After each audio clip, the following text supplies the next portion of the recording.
So, hello people, welcome to Doctor Academia. Today we are going to discuss another episode of OPD series, which is TB treatment pharmacology. So, the TB treatment pharmacology, which include some drugs that we give the TB patient, and it is divided into first line drugs and second line drugs. So, let's start off with the first line drugs, and in that we will start with isoniazid. So, isoniazid, which is a bactericidal drug that acts on both extracellular and intracellular bacteria. And what is the mechanism? The mechanism of action will be it inhibits mycolic acid on the cell wall. So, it inhibits the mycolic acid on the cell wall and it enters the bacteria.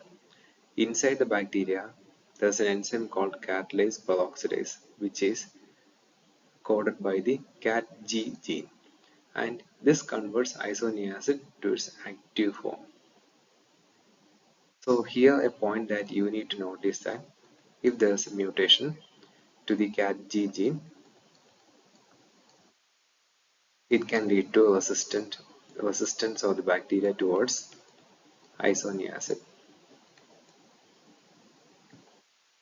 So it is by how it undergoes excretion is that first the isoniazid undergoes acetylation and is excreted in urine. And important point is it is a potential enzyme inhibitor and it inhibits enzymes such as CYP, 2C, 1N and 3A4, etc. And the side effect that you all commonly know, that is peripheral neuritis. And how do you treat it? You can give the patient pyridoxine to reduce the symptoms.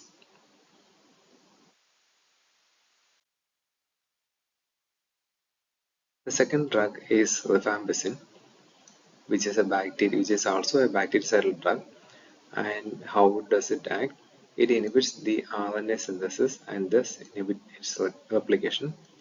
So this drug prevents its replication by inhibiting the RNA synthesis. And since food reduces its absorption, it is taken on an empty stomach. It will be undergoing hepatic excretion, and this is a very important point, that is that it is an enzyme inducer. And what it induces, it induces various kinds of enzymes such as CYP450, 3A4, 2D6, 1A2, 2C, etc. And by doing that, it increases the metabolism of a variety of drugs, which include warfarin, OCPs, corticosteroids, NNRTI, theophylline, etc. So the problem here is that when you increase its metabolism, the condition can go into treatment failure. So if you give a patient who is on treatment of rifampicin and OCP, she can go to OCP failure. So in those conditions, you may have to increase the dose of the drugs to get the effect. The side effect here is that it can cause hepatitis, cutaneous syndrome, that is histamine release, cutaneous flushing, pruritus, rash, etc., flu syndrome, and commonly nausea and vomiting.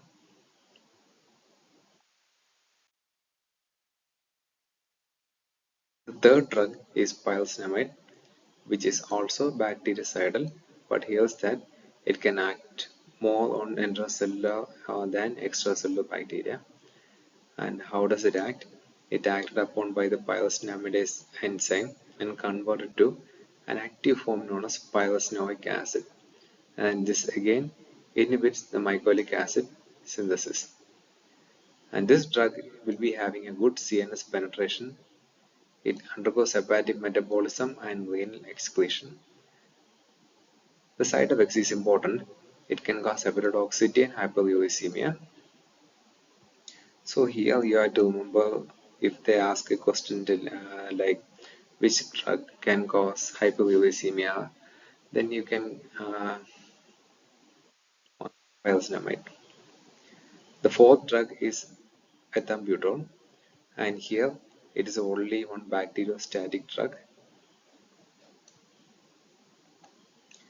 It inhibits arabinoacyl transferase and thus inhibits arabinogalactan synthesis. It can undergo renal excretion. The side effect, which is also very important, is that it can cause optic neuritis, and also it can also cause hyperuricemia. So ethambutol can cause optic neuritis. That's why patients who are undergoing TB are told to go ophthalmologic examinations periodically. The fifth drug is streptomycin, which is also a bactericidal drug, and it acts on the extracellular bacteria.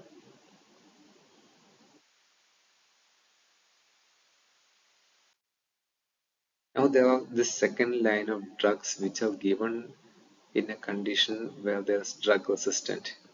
So there are some important drugs that you want to know about, like the fluoroquinolones, which is used in drug-resistant TB, ethionamide. So the thing about ethionamide is that you need to know its side effects. It can cause goiter or hypothyroidism and hepatotoxicity. Capreomycin, cycloserine, thioacetone, bedaquiline. And this is a very important point, you guys, because bedaquiline, it will be asked, it has been asked, it had been asked in neetpg in previous years also. So bedaquiline inhibits mycobacterial ATP synthase, and what the most important is that in which all patients it is indicated and which all it's contraindicated. So more than 18 years it is indicated, but in what all conditions it's contraindicated is that in less than 18 years it can't be used. In pregnancy it can't be used, and in cardiac arrhythmia it can't be used. So it is a very important topic, very important. You have to remember it. Then you have delamanid and putomanid, which inhibits mygolic acid synthesis. Again, I think there was some question about it in some question bank. I saw it. Then rifampicin. This is also very important. Why rifampicin is used? Because it's actually been used as substitute for rifampicin to minimize drug interaction. Like previously I told that rifampicin is a very good um, drug anti-enzyme inducer. So during that time drug failure can occur. So as a replacement you can use rifampicin. And also it is used as a prophylactic in Mycobacterium avium complex infection in HIV or AIDS patient. Here I have written three drugs separately because these three drugs are contraindicated in pregnancy. Okay, streptomycin, bedaquiline, and putomanid are contraindicated in pregnancy.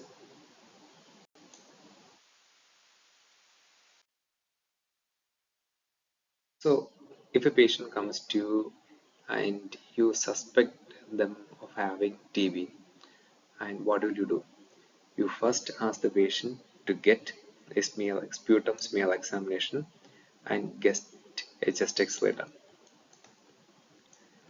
So, if the patient comes smear positive and chest X-ray positive, or smear positive but chest X-ray negative, you can categorize them as microbiologically confirmed TB. That means you have detected the bacteria inside the sputum. Now you can start giving them you can categorize them as drug sensitive TB, and you can start giving them treatment. But there are conditions where you get smear negative but you get strong clinical sense that the chest X-ray is suggestive of TB, and you need to start the treatment. Before starting the treatment, you have to do a CBNAT, that is a cartridge-based nucleic acid amplification test. Why? You need to know if the TB is rifampicin sensitive or rifampicin resistant. If it is rifampicin sensitive, then you can categorize them as drug sensitive TB and do the treatment. If it is rifampicin resistant, then you can categorize them as drug resistant TB and start the treatment according to that.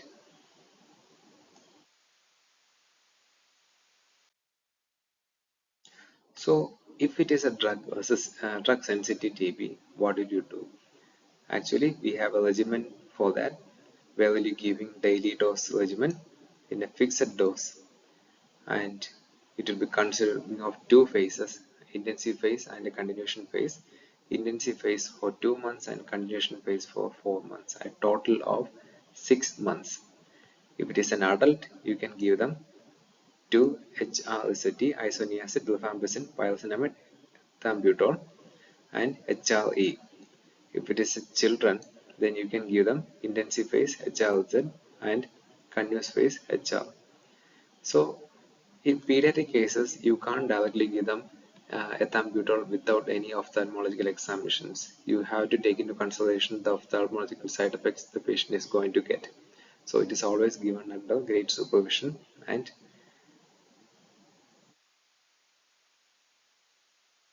great supervision. We're talking about the multi-drug resistant TB. So the patient comes to you and you ask them to give you a sputum sample, a spot sample, and an early morning sample. So you have to take two samples. So you collect the two samples and you check them for mycobacterium and also for if any kind of resistance is present or not. So what is the definition of multi-drug resistance? Multi-drug resistant actually means the mycobacterium is resistant to isoniazid, rifampicin, or any other first-line drug or any other drug if possible. So if you detect mycobacterium tuberculosis and if you see it is rifampicin resistance, you can confirm that you have to treat this patient in the category of multi-drug resistant. Now, here you have to see whether the patient is less than 14 years of age or more than 14 years of age. If in case the patient is less than 14 years of age, he is either eligible for a shorter regimen or he is eligible for a longer course. So, if the patient is eligible for a shorter oral regimen, what are the drugs you can give them? The regimen is for a period of 9 to 11 months, and the drugs you can give is 4 to 6 months of levofloxacin, clofazimine, pyrocinamide, ethambutol, and isoniazid, 6 to 9 months of betaquilin, 6 to 9 months of betaquilin if the patient is non-resistant to it, non-allergic to it, and the patient is more than 6 years of age, and 5 months of levofloxacin, clofazimine, pyrocinamide, and ethambutol. These drugs you can give if the patient is compatible. Compatible means if he is less than 14 years of age, if he is tolerant to the drug, and he has no other cardiac issues. If the patient is not tolerable to any drug which is given for 9 to 11 months period, then you can shift a longer regimen which includes 6 months or longer betaquilin therapy and 18 to 20 months of levofloxacin, linezol, clofazimine, and cycloserine. These are the drugs or the two regimen that you give for a patient who is less than 14 years of age. What happens if the patient is more than 14 years of age? If he or she is more than 14 years of age, they are eligible for the B-PALM regimen, which include bedaquiline, fluoxetine,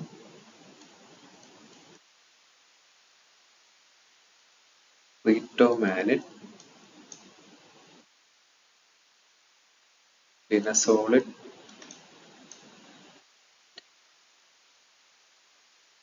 moxifloxacin. So these drugs you can give them for 6 months period.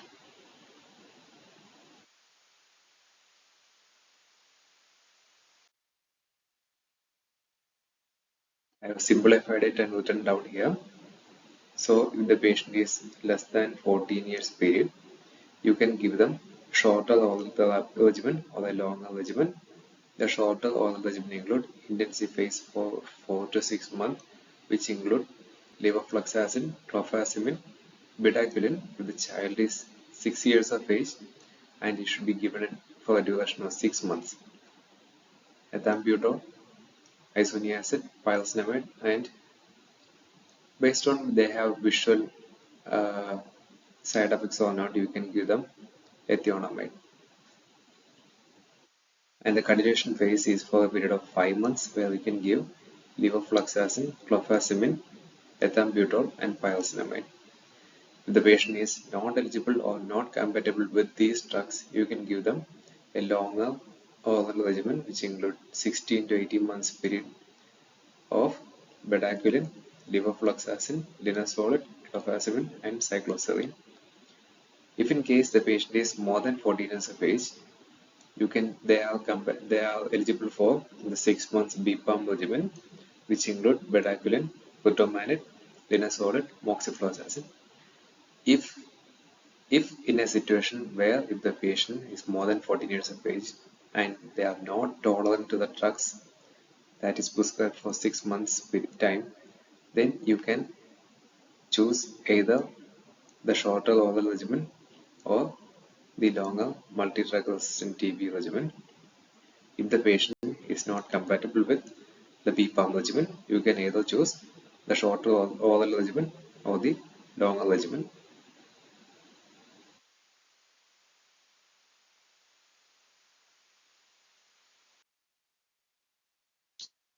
Happens if the patient is an extensive drug resistant TB. So extensive drug resistant TB means that the patient is actually a multi-drug resistant TB. Along with that, they will be having resistance to fluoroquinolones and injectable aminoglycosides, which include kanamycin, amikacin, or capreomycin. And these extensive drug resistant TB will be undergoing treatment far too long than other drug-seeking TBs, which will be a period of about 18 to 20 months. And the patient will be given levofloxacin, bedaquiline, linezolid, clofazimine, and cycloserine. So after undergoing treatment in all these cases, there will be actually some outcomes. Either the patient will be getting cured, that means the sputum negative in the last month of treatment, or treatment completed, or the treatment getting failed. That means the sputum become positive again after 5th month of treatment or during the later times.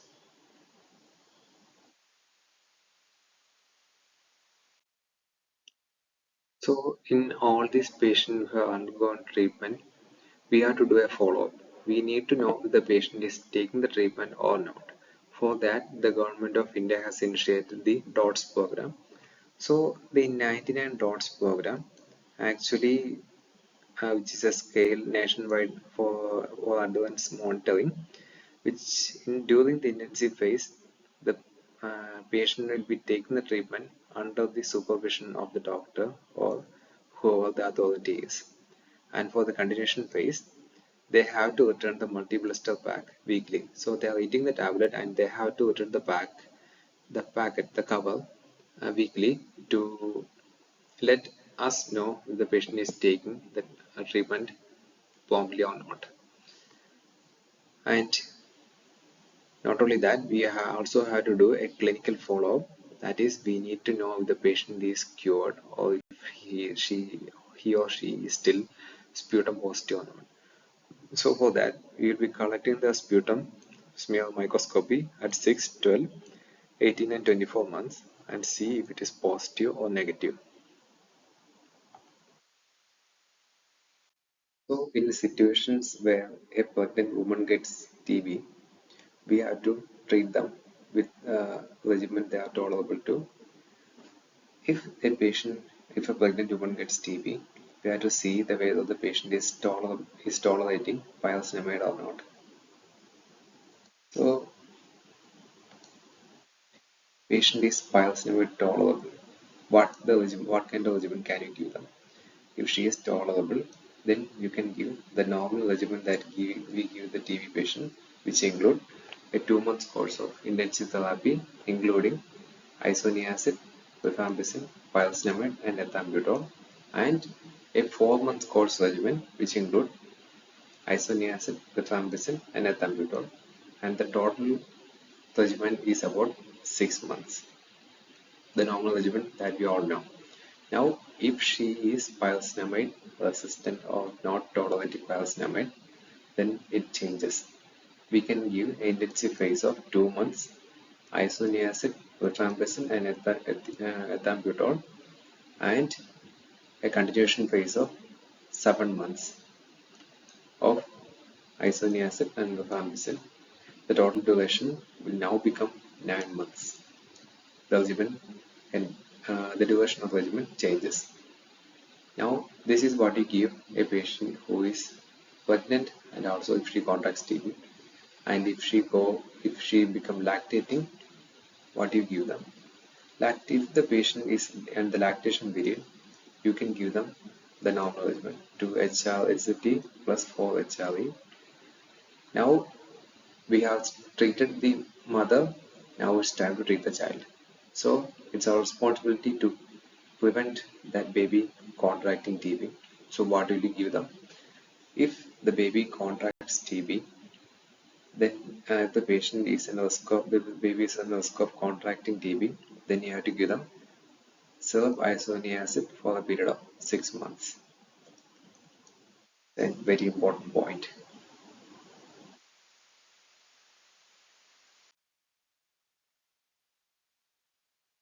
Now, just like in normal cases, there will be also multi-drug resistance TB in pregnancy also. So what happens if we detected that the mother has multi-drug resistance towards TB? Then if we have to first see the duration of the pregnancy. If and all she is less than 20 weeks or 24 weeks, if she is willing, we have to advise for MTP. If she is accepted MTP, then we can go for first initially a BPAM regimen. So if she is accepting the BPAM regimen, then it's okay. Otherwise, if she is not tolerating it, then we have to go for a 9 months shorter oral regimen that we already described in multi-drug resistant TB. And if she is not tolerating that 9-month course, then we can go for longer oral regimen of multi-drug resistant TB. This is already described. You can go back and watch. If the patient is more than 20 weeks or more than 24 weeks, you can start and if she is not willing for MTP, then you can start with 9-month oral, shorter oral regimen or a longer oral regimen. We can either start either of this based on the tolerability.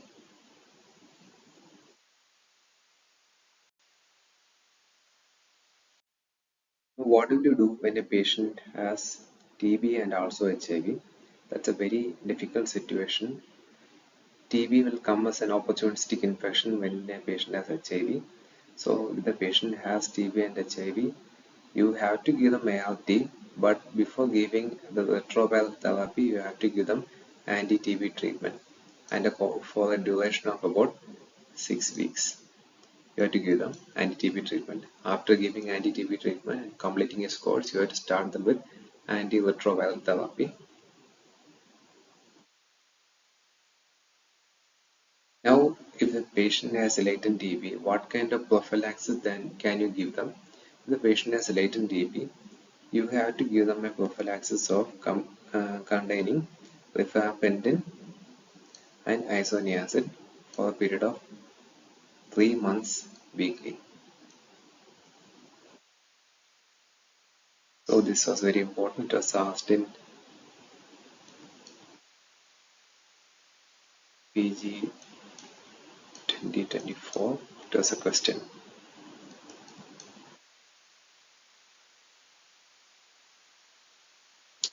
So for prophylaxis of latent TB, you have to give them rifampicin and isoniazid weekly for a period of 3 months. So what's the third point? What's the relation between TB and COVID-19? Actually, TB is directly proportional to COVID-19. It means that if a patient gets COVID-19 and he will be having a series of inflammation along his airways, and this patient is very prone or is a very high in a very high risk of getting TB, and the severity of TB and progressive TB also increases in these patients. So that's why I told you guys TB is directly proportional to COVID-19.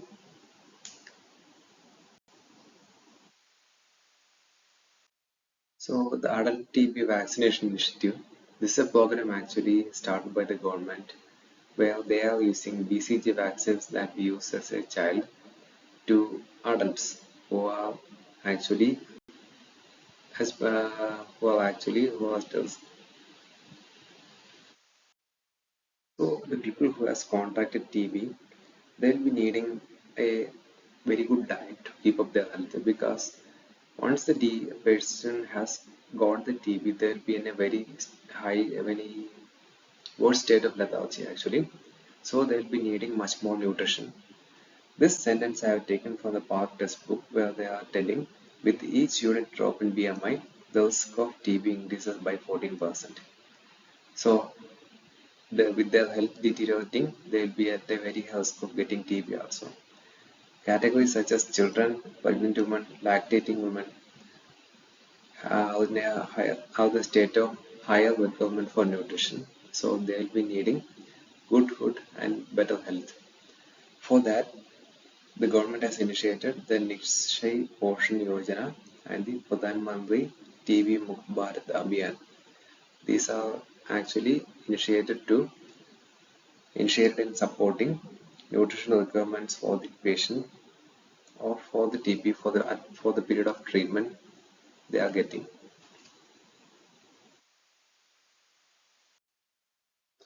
So I'll be winding up my topic with the NTB strategy 2035. So by the time of 2035, you'll be having some goals or aims to accomplish, which include reduction in the number of TB deaths by 90%, TB incident by 80%, and TB affected families facing catastrophic cost being 0%. So this marks the end of my discussion. If you guys are young without, I suggest you guys to revise the topic 1 or 2 times or more than 2 times and be thorough with it. And thank you guys.